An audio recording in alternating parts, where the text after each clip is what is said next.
Aussie racing cars now.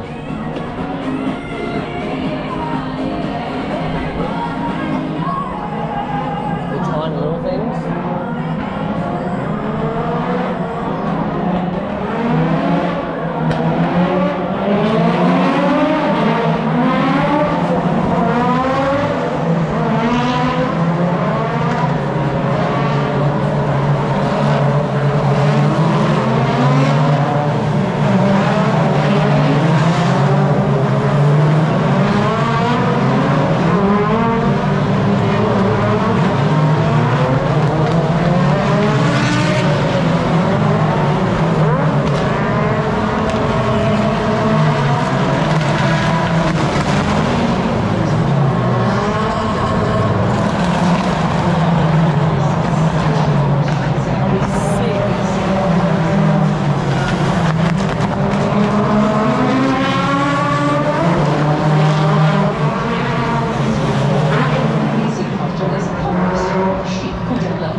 We end up saying a few things that, you know, maybe should be Supercars after dark, so let's not go there, or we'll save that for the podcast. But look, Aussie racing cars out on track. We have just had the type of our V8 Super Utes, and I think looking at that session, it's a very, very green track. It's a very green track.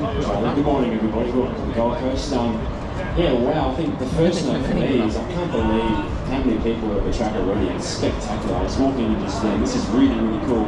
And it's great for these categories as well. So many eyeballs on them so early in the weekend as well. But it is only practice. Let's not get too carried away. It's only practice. Down main straight now. To learn this track before qualifying. It really is. It's their only opportunity, isn't it? They've got 20 minutes before they come out for qualifying a little bit later on today. Now, the Super Utes, we were talking quite a lot with Ruben Goodall, who joined us as well. Yeah, come down the main straight. They should be here in a minute. Learning them at very soon. They should be down here. You're opening couple of laps here. Well, it's hard. You think about practice. You know that famous number we talk about. Practice. Here we go. Here they come. And these guys, the previous session.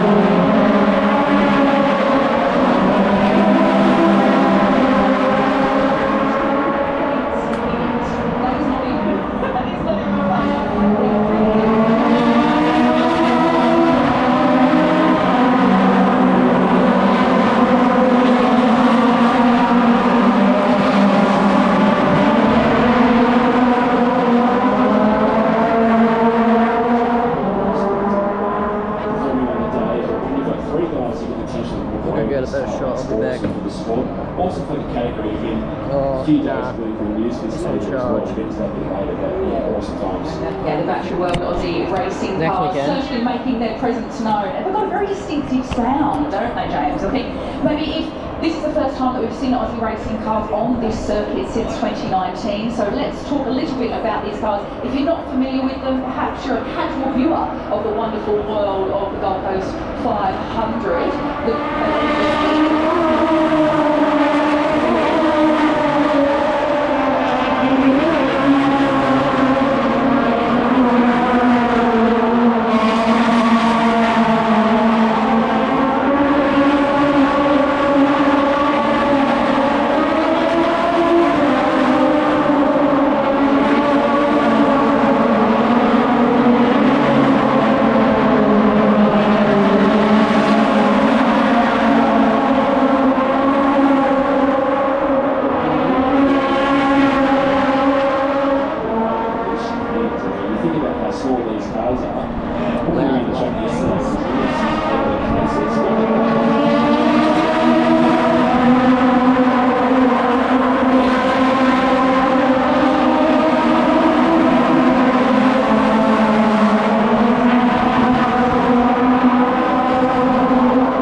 to see from them this weekend?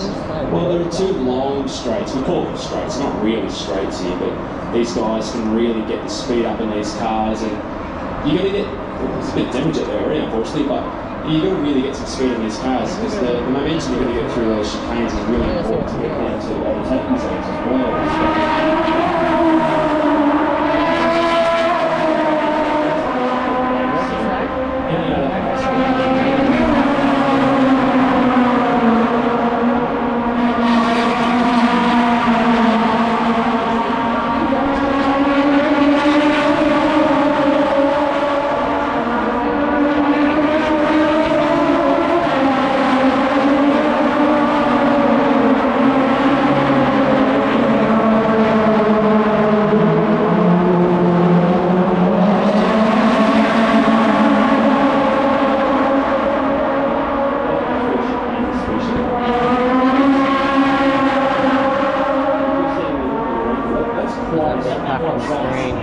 For a car this size as well, you really big facts about to come through.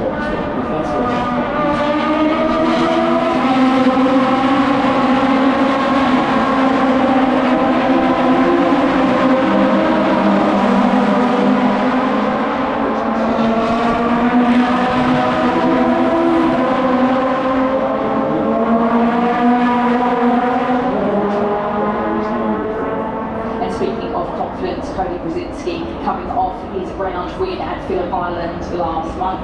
A little bit of a top finger.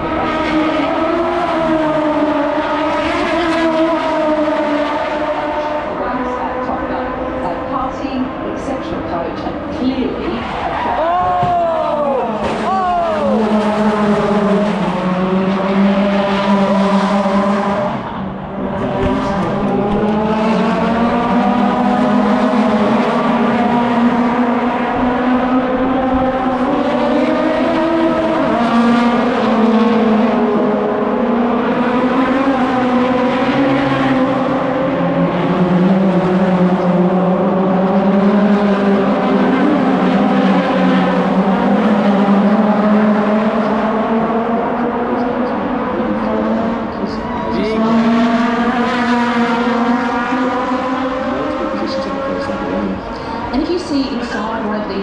the driver is actually sitting very much in the middle of the cockpit. Well, it looks actually quite bizarre when you consider that it is a race.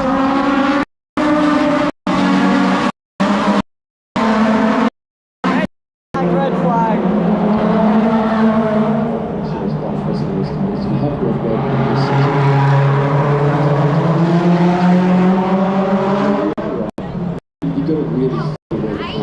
I got that too. I literally panned over there, back.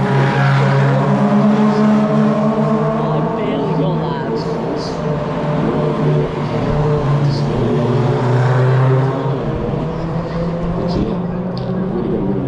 Yes, as everyone returns to pit lane as we have had a red flag session around the circuit now. What might be the cause of such red flag? As we've got a couple of cars making their way around the circuit. The Battery World Aussie racing cars out for their first and only practice session, and there's only less than 10 minutes now, so they're well and truly halfway. This is not ideal. This is not what you want in your own only practice session. Yeah, important to note Charlie as well is that there's a red flag, the clock keeps ticking, so these guys will lose valuable time, which is unfortunate. Still possible to come through, lose it here. Still possible to have something to happen on this wall here. It goes without saying, obviously. And plug this Yeah, back for these guys sitting a bit late, they'll be a little bit nervous, you know. Did I get my best lap out in the first few minutes? Maybe not. You know, some guys have only been timed doing 2 fast laps, and they're probably not right where they need to be. Heinrich is still at the top, and there is a margin back to Chapman, but yeah, there'll be a few other guys going, what is my pace really?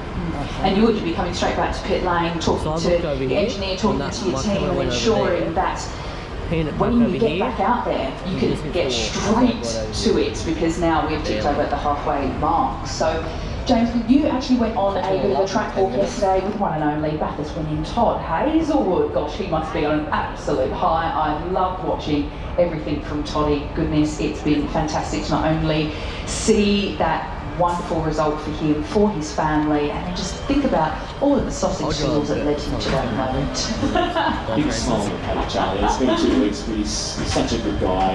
And he was at his event last night as well, just smiling, just a really down-to-earth guy as well. But he's a racer at heart. I was very, as you mentioned, very lucky to go on the track walk with him yesterday and just get to know this place, because he'd been here for several years. And he was talking about how hard it is to get a result at this place. Doesn't matter what category you're in, it's hard to get a result here. But it was quite alarming, and I'm sure there are people, when the track closes, hey George, that truck is what was outside the hotel yesterday. Particular vantage points to watch these cars. It is not what it looks like on TV. It is unbelievable, especially on the beach chicane along the main beach. That's almost like Zandvoort. If you're a racing fan, you know what I'm talking about. That banking is quite remarkable.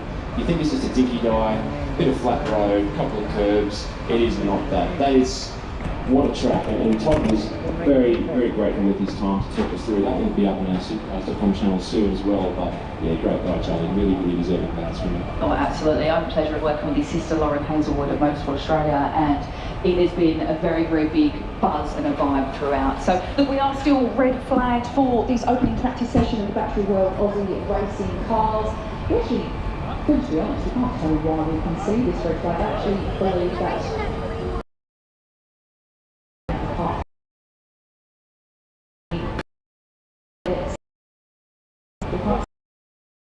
but look, they are, clock does continue to tick down as we are into the final 8 minutes. On the car, so.